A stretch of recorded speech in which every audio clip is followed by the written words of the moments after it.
Statement about the game this week. Yeah, looking forward to the game against Utah this Saturday. Feel really good about the game, getting that win last weekend, and so but we've moved on and try to find ways to learn from the mistakes that were made and try to improve and learn from all of it and make sure that we try to improve as much as we can from week 1 to week 2. It's been a crazy week in college football with all the different games and different upsets with that, or so-called upsets with all the games that happened over the weekend. So, just heard a lot about our week schedule, and those teams seem to do pretty good over the weekend. So, college football, that's why it's just it's fun to watch because you never know. So, looking forward for us to get better as a team and as a program and make sure that we perform at our best against a very talented Utah team, and looking forward to facing a ranked team here this weekend.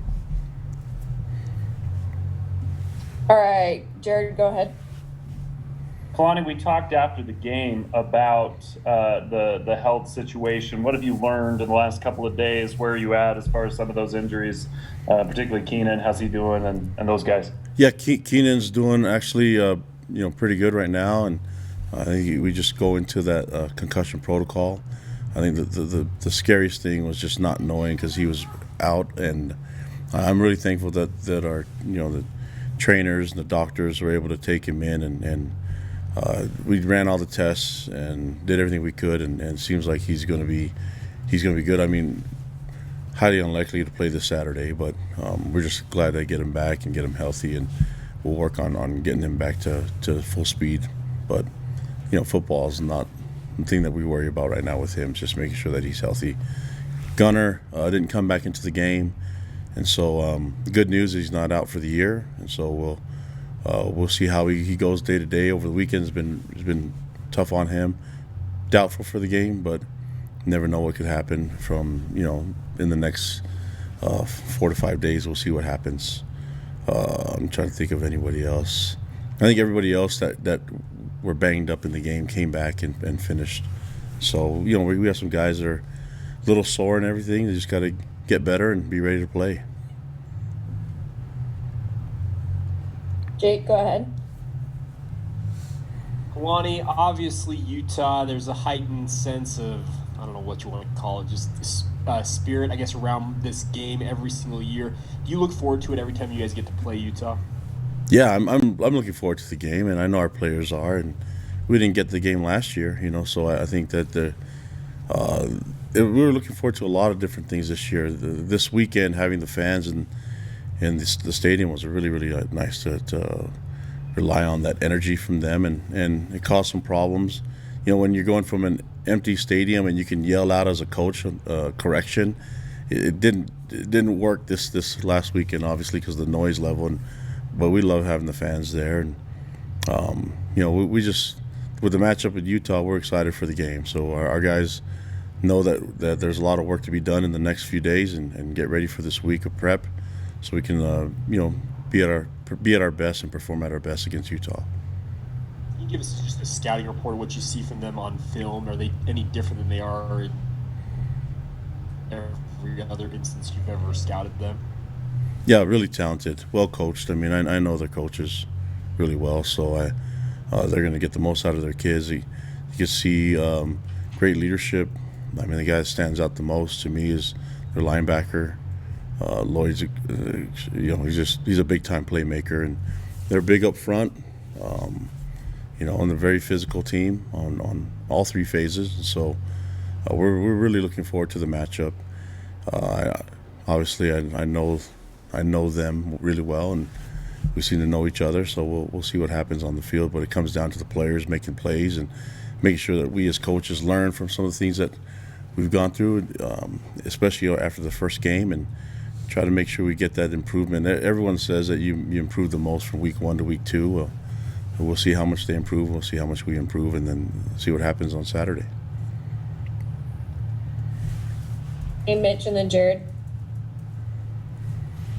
Yeah, Kalani, you've seen the rivalry from so many different angles, player, coach, head coach. Maybe as a player back in the day, what are your favorite memories of the rivalry, and what changes between the lines in a rivalry compared to just a normal regular season game?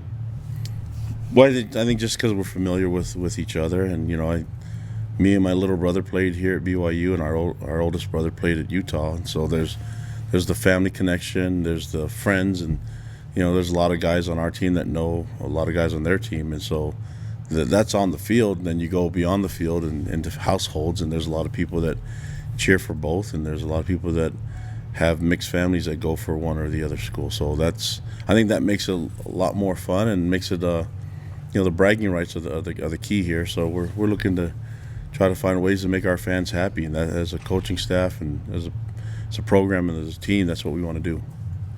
And beyond just bragging rights, how much of an impact does this game maybe have on in-state recruiting and the perception young athletes have on the two programs that you guys are recruiting?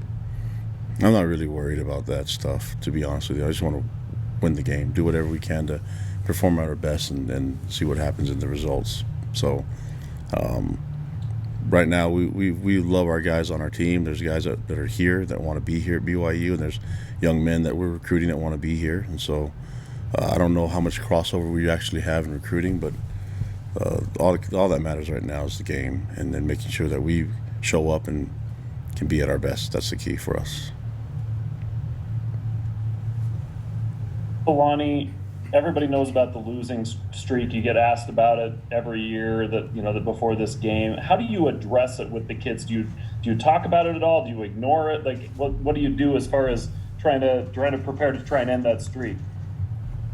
I mean, you only get 4 years to play, so it's not like those guys, really know that much about it. And so, it's a while ago that I was on the other side, when it first started. So this year, just all we care about is right now. You learn from the past, and you live in the present, and then you prepare for the future. So that's what we're going to do right now. Obviously, there's things that you can carry over in games that allow you to be in a position to have more success and win the game. We're going to try to do all that. I mean, I don't think you can sit there and hide things from the players. They obviously know that there's a streak going on and things like that. So you address it, and then you give them the challenge of going out there and trying to find a way to break it. So, and we're not going to hide from it or shy away from any of that stuff. We want to play this game, and we want to be aggressive, and we want to do whatever we can to make sure that we change what some of the past. As coaches, I mean, this is probably it's more on us than anything. So we'll try to find a way to get our players to perform the best and give us our best chance for success. Is there any way to prepare for how different it can be in a rivalry game, just because the adrenaline and the interactions can be different? It's football. I don't know if you can really.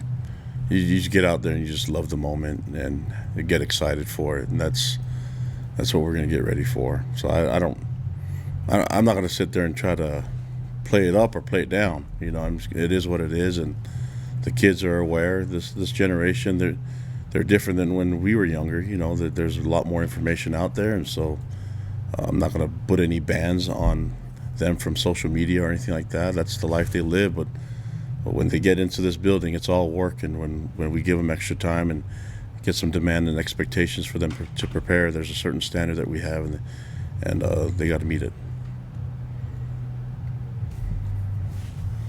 Okay, and then Mitch. Kalani, it seems like in your 6 years in Provo, you've brought more respect to the rivalry. You started out by saying you basically hope Utah wins every game but one. Have you seen it change in that respect through your tenure at BYU? I don't know. I mean, it's unique because I'm the head coach here, but before I was a head coach, I was a player here at BYU. Before I was a player, I was a fan. So my job as a coach isn't to tell the fans how to behave or how to act. My job as a coach is just be thankful that we have fans that care and are passionate about our team, and then try to meet their expectations. That's what we teach our players. We have fans with high expectations, and we want to meet them. We want to make them all happy. And so the drive, the desire is to prep and make sure that we're ready to do that. As far as the respect goes, that's how I feel about every program. I think we're in a situation where all these young men and coaches and staff members work really hard, and you work all these long hours just for 12 opportunities to play a game.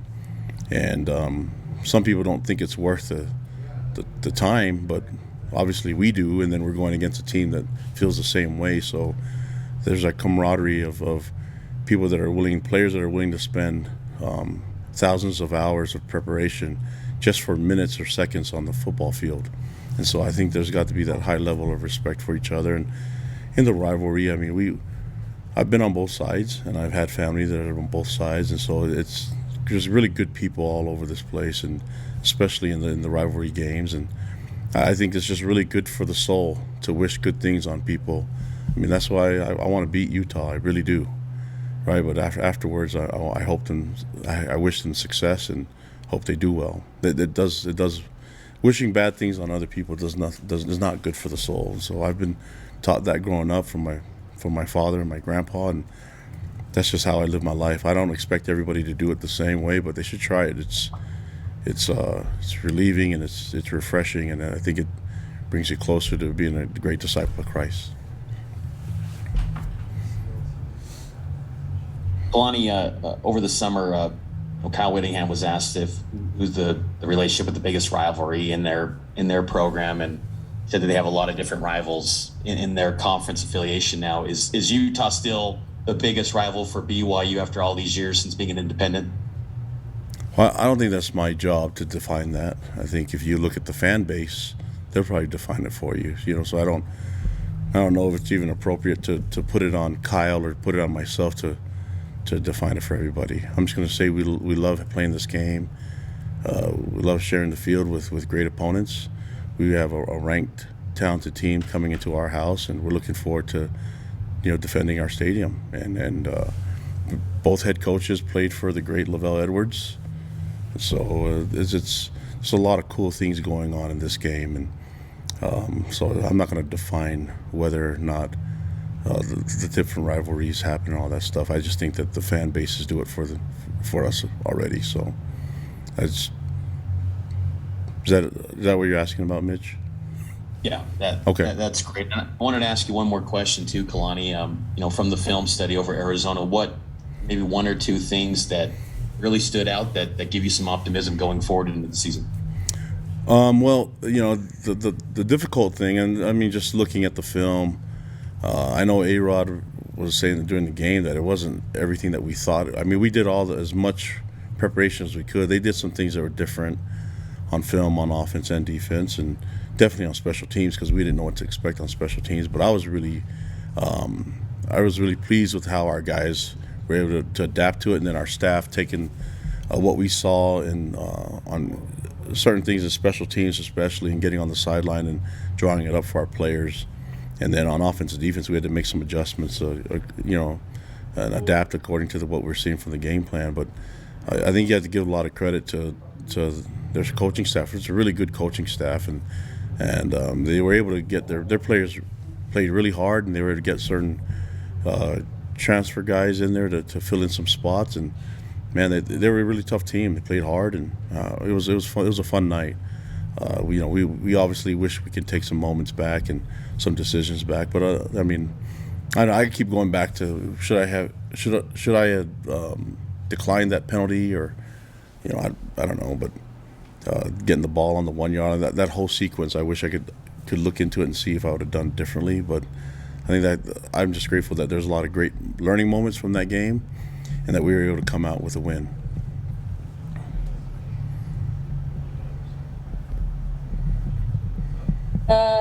Jake, last question. Yeah, Kalani, similar to what Mitch was asking in terms of your film review, after watching Jaren's game back, any different opinion on how he performed against Arizona? Yeah, I thought he did. I thought he did really well. The one thing that I liked about it the most is he protected the football. So that's the one thing that I liked from him. Other than that, I thought he made some really good throws. I thought he made some great decisions. If you ask him, he wished he would have done a lot better. And that's just, it was just nice to have a guy that's not happy with his performance and wants to get better. So there's a lot of guys after the game that weren't happy with some of the things that they did, but we have to just keep building on it and keep learning. I thought for game one we did some really good things, and we also made some mistakes. But that's not all on the players. I mean, that's the coaches too. We got to find ways to get our guys to play at a higher level, and if it means that we have to change some things in the game plan, then so be it, or have different personnel groups in there, then we'll do that. But I don't want it to all rest on the players. I think if you watch the film, like I did, the effort was awesome and the energy was awesome, and so as coaches, we got to find ways to make it better. Just real quick, I also wanted to ask you about the 17 tackles for Keenan Peely. How rare is it anymore to see a guy garner that many tackles in a single game? Well, there's two sides to that. Number one is, why are we playing that many plays on defense? And it's because we weren't getting out of drives and trying to find ways to get them off the field. That's number one. And number two is that he's really active and has a great nose for the ball. I thought Keenan and Peyton played great games, and there's some things that they could fix and get better. But man, when those guys are flying around and playing full speed, it's going to be really hard to keep both of those guys down. But it was nice that both of them were performing. I think they got player of the game, the co-player of the game for both guys on defense. All right, thanks, Coach. All right, guys, appreciate it. Be safe. Is that it?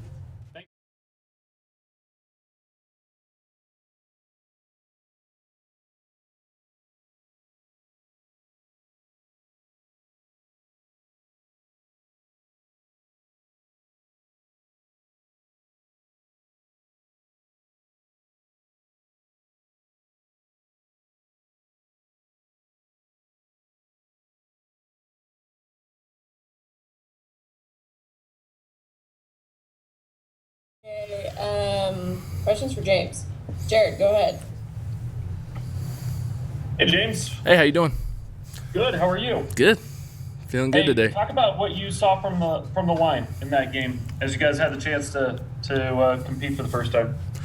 Yeah, I thought the guys came out and they were ready to play. I thought we reacted well to, the new things and the different things that we were, expecting to see. I thought guys played their butts off, and luckily for us, we have a lot to improve on. So hopefully we'll crack down on the film today. We'll get on the same page with everybody, and we'll move forward with it. How do you kind of balance the positives and negatives? Because you had four nice scoring drives, but some of the other drives didn't really go your way. How do you kind of look at the game in that sense, between the good and the bad? Yeah, well, I mean, like I just said, that there's lots to work on, and we love that about football. There's always something to work on, always something to get better, and being able to watch the film and check it out together, we'll get everybody on the same page, and we'll just attack each thing and get things rolling. Every day's a day to get better, and I think we have lots of stuff to work on, and that's a good thing.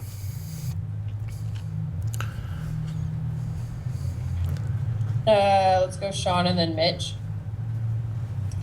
Yeah, James, just following up on the line play, and you were breaking in a couple of new starters and whatnot, but looking at the stats, I think you guys only gave up one sack, a couple more TFLs, but just one sack against a defense led by a guy called Dr. Blitz. Is that a point of pride that you can take from that, or is that one sack too many for you? Yeah, I mean, that team was really well coached. It's a brand new team from what they were, and they had some challenging stuff, and so it was a really fun game to be able to see some challenging things, and I think we have lots of stuff to build on going on to this next week. So looking forward to this next week. We're excited to get rolling, and excited to keep getting better. James, there's so much build up to that first game, so much time, but then once that first game's over, the final horn sounds, it's right next to that second week. What's maybe like the workflows that you, and just maybe focusing on you, like after that final sound on Saturday, how do you prepare for the following week? Do you already tackle the film on the flight home? What's Sunday look like, Monday? How do you just kind of get ready for the following week? Yeah, me and a lot of guys on the team, our video staff's real good. They'll come through on the plane and make sure everybody has a way to watch the film. And most guys have watched it by the time we're on the plane and before we've even gotten home. So, attacking that film, watching the game a few times, taking notes, watching it with the unit, taking notes, trying to take what you can improve on, and then moving right into that next week, and already started watching some film on the next game and already getting ready. And this week being Utah, rivalry game, you've experienced it, a few times already on the field as a player. You grew up, dad played in this rivalry. What maybe changes between the lines in the trenches in a game like this compared to another game against an Arizona or just a regular season game? I'd say the biggest thing that changed is just probably the hype leading up to the game. You know what I mean? Like there's lots of hype. It's that rivalry game. A lot of times you're playing against somebody that you grew up around. A local team that you've been around a lot. So probably mostly just that. Once the ball snaps and everything, it's a football game, and you're going to work and just trying to get your job done the best you can. And super excited about this week and ready to go. James. All right, last two questions, Jay and then Jared. Hey, James, I think you've played the Utes twice. Is there anybody on the team that's played them 3 times? And also, what is the frustration level with this streak, or do you guys even focus on that at all? Hey, Jay. Yeah, I think there's a few guys that are older than me on the team. So I think there's a few that have played them a little bit more. But other than that, we're just excited to get going, man. Every year's a new year. Every game's a new game, and we get a chance to go out this Saturday, and we're looking forward to it and not taking anything for granted. And then I wanted to ask you, obviously everyone knows you had committed to Utah, then after your mission came to BYU. Was there any fallout, any negative emails or anything like that coming from the other side when you did that? Actually, there wasn't. I had that. They handled it with class. They were awesome at letting me transfer without any penalties, and kind of releasing me and all that. I have only good things to say about their staff and their people. So I'm glad that I'm here at BYU, and I'm excited for the game this week. James, Utah's known for the defense. They're known for being really physical up front and really, making offenses play really well to beat them. What do you see from them, and what do you expect as you prep for this game? Yeah, they, really, really strong front seven. They have a lot of tough players, a lot of big, strong defensive linemen, some pretty good pass rushers on the edge, and they do some things that are pretty tricky. So we definitely have our work cut out for us, and we love the challenge, and we're ready to go. We're ready to hit the ground running, get going in film, get going in practice, and looking forward to this game. Thanks, James. All right, thanks, James. Thank you. All right, next up is Jaren.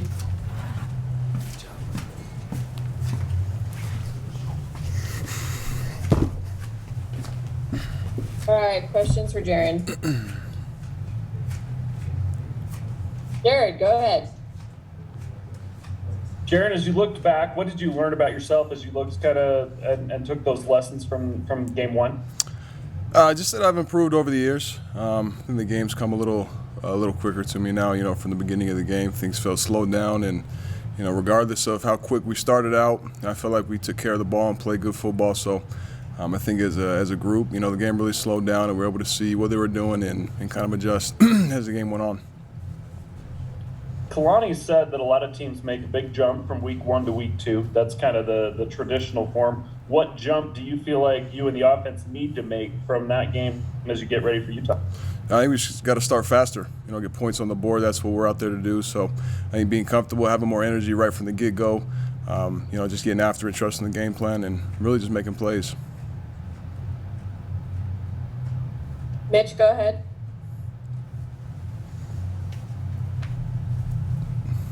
You're on mute, or we can't hear you, Mitch. Yeah, I can't hear you. Sorry. Oh, my apologies. That's my end. If memory serves me right, Jaren, in 2019, you got some snaps in that Utah game. I think you lined up at wide receiver a little bit. Maybe just what do you remember about the intensity, the emotions of the rivalry game and your expectations now being QB1 in the game? Yeah, it was intense. It's a rivalry game, one of the biggest rivals in the country of college football. So it was fun to be out there. It's been a while, obviously, so it'll be a little different being behind the center every play, versus playing various positions, like I did in 2019. So, but it'll be a football game. We just got to be prepared and ready to go execute.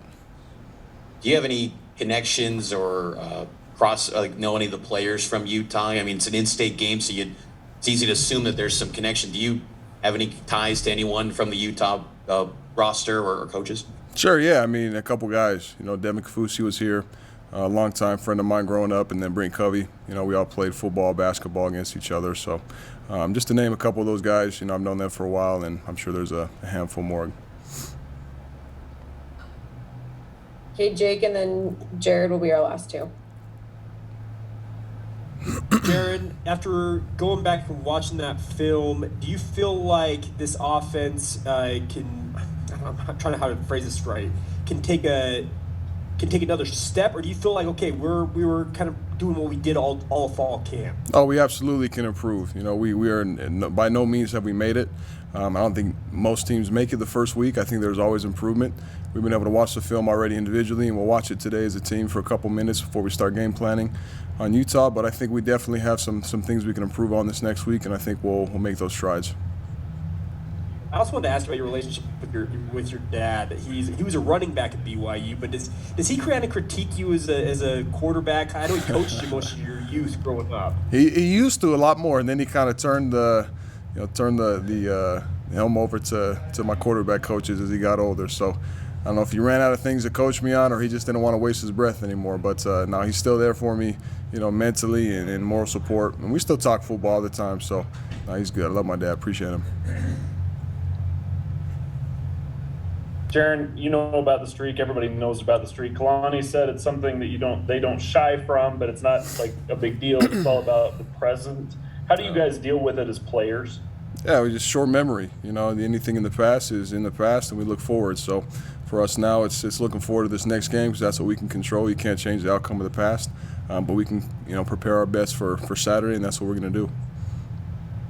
Also wanted to ask about, with Gunner getting hurt, it sounds like he's doubtful from what Kalani said, but he also was optimistic that Puka and Samson Nakua might be available and some other guys. What's that dynamic like for you as the quarterback as guys get hurt and other guys become available and you try and work that into the game plan? Yeah, I mean, that's football.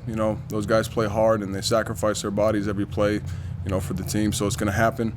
I'm confident in our training staff, and they probably have more answers than me as to, what will happen this week with those guys, right? But as far as the game plan goes, we got to move forward always, and there's always more guys to fill in and give their best effort. So, we'll grind it out this week, see who we have, and just plan on making plays. All right, thanks, Jaren. Thank you.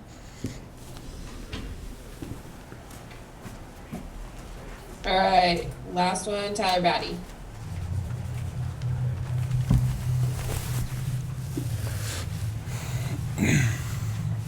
All right, questions for Tyler.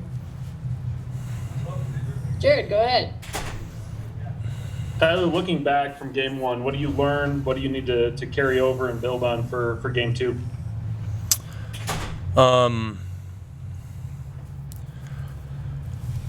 I think personally, just kind of going back over, reviewing the game, film, just picking up on little things, being more consistent with assignment, whatnot. I think as a unit, just kind of same thing, just making sure that we're locked in and getting it done every single down. What does it do for a defense? And you had a few of these, in game one against Arizona, where you give up some yards, but come up with some key plays late in the drive. I think you had a big sack that was huge. What does that do for a defense when you have those moments where you're able to make those key plays when you really have to? I mean that's what we're out there to do. Is bend and not break. We'll definitely give up a couple yards here and there to be able to put a stop in on third down or on fourth down. And you either get a turnover on downs, a punt, or force a field goal. We'll do that every time. Okay, Jay, and then Sean. Hey, Tyler, being from Utah, I know you haven't played in the rivalry game yet, but what do you tell the out-of-state guys about the rivalry? How do you describe it to them? Definitely one of the most anticipated games each season, each year, and yeah, it's intense, it's exciting, I think it's pretty much everything you could want in a football game, right? It's kind of what we're out there to do, is compete at the highest level and give it all. What ties do you have to any guys on Utah's team? You know what I mean? A couple guys, Devin Kafusi, where he was here, Jaren Kump, he plays offensive line for them. Met him at some camps. Maybe a couple other guys on there, but yeah, not too many ties.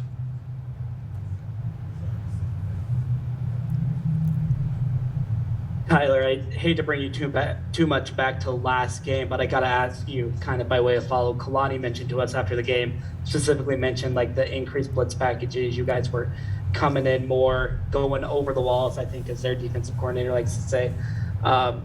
When you saw how much you guys were blitzing as an end, did that kind of get your juices flowing a little bit more, where you were like, hey, this is football, I love this stuff? Oh, absolutely. Hey, whether we're blitzing or whether it's just our 3-4, however many man rush, I mean every play is exciting. Those blitz packages are a lot of fun. Whether it really doesn't matter who makes the play, we just know that someone's going to come free. You know what I mean? And there was a couple guys on Monday, Peyton and Keenan, that both were able to get in and make some good stuff happen in the backfield. So that's blitzes are definitely exciting. Okay, Jake, and then Jared. Tyler, obviously you were, for lack of a better term, a flash in the pan last year with what you did in 2020. Then obviously you were lost for most of the year due to injury. Do you feel like your performance Saturday night gave you more, evidence to yourself, maybe to other people, that I can do this at a very high level against the best competition? Yeah, absolutely. Arizona, again, was a great learning experience. It's kind of funky. I feel like I've been around, I've been here in Utah since 2019. So I feel like I've been around for a second, but it was finally good to get some good game experience. So I think that'll definitely be very useful going forward.